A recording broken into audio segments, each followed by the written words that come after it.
So I've come to this conclusion, this realization that there can be nothing outside mind. Everything that happens in mind. Everything that is in mind. And even though I'm saying in mind, or there's nothing outside mind, there really is no inside or outside, because mind is all there is. And all forms arise from mind. Mind gives rise in that sense to all form.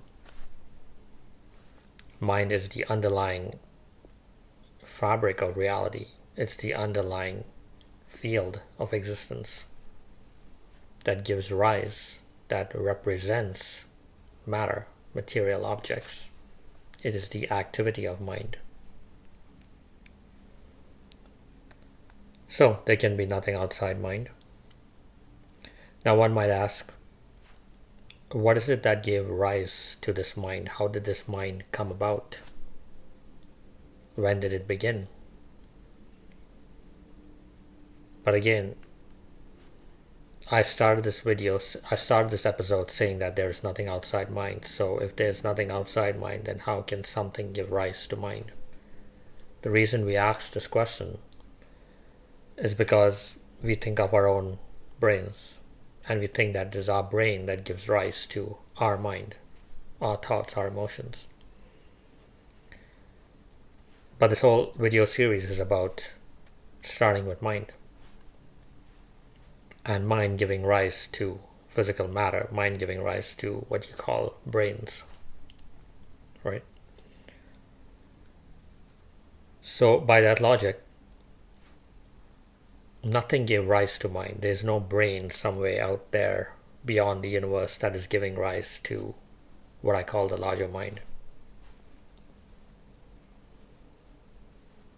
This mind is infinite in nature in the sense that it always is.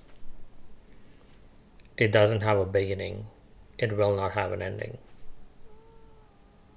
That's hard for our minds to fathom, because when we look at the universe, we see things having a beginning and an ending, right? Birth and death.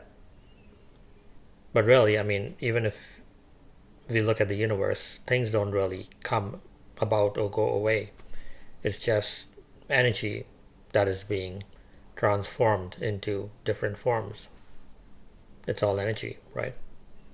That's what you call the transmutation of energy from one form into another. And it's the same with mind.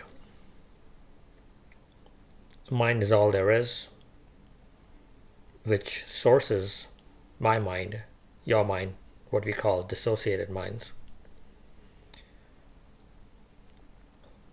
And this mind doesn't have to have a beginning or an ending. It simply always is. It is infinite. So what that means is that beginnings and endings, births and deaths, occur within mind. Mind itself does not experience birth or death, beginnings or endings. It experiences that stuff only through its forms, through you and me, through animals, through flowers, trees, biological life. We experience birth and death within mind. So in that sense, mind is infinite in nature. And when I say infinite, when we think of infinity, our minds automatically go to something that is very large, all-encompassing. But again, this mind, there is nothing large or small about it, because large and small is something that occurs within mind. It's a thought within mind. So this mind is neither large nor small. Again, it just is. It is infinite. What's infinite encompasses everything.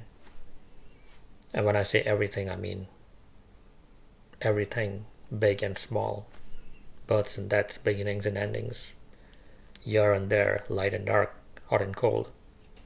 All dualities exist within this mind.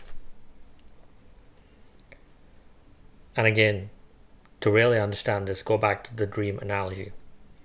When you're asleep at night having a dream, it is your mind that creates the dream world, right? And this world that you are immersed in, this dream world, seems like it's a whole world.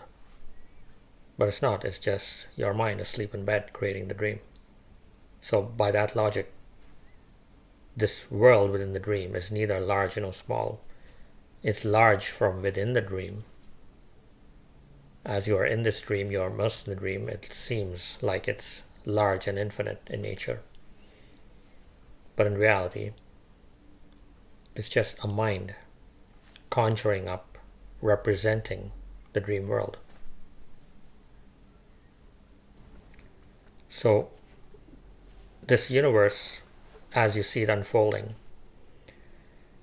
is simply one way that mind is telling a story, the story of creation. There may be countless ways that this mind can tell the story. There are countless ways mind can conjure up the universe. Infinite ways. And the story we are experiencing in our lives, in the universe, the laws of physics, the way we do science, mathematics, logic, this is one way to tell the story.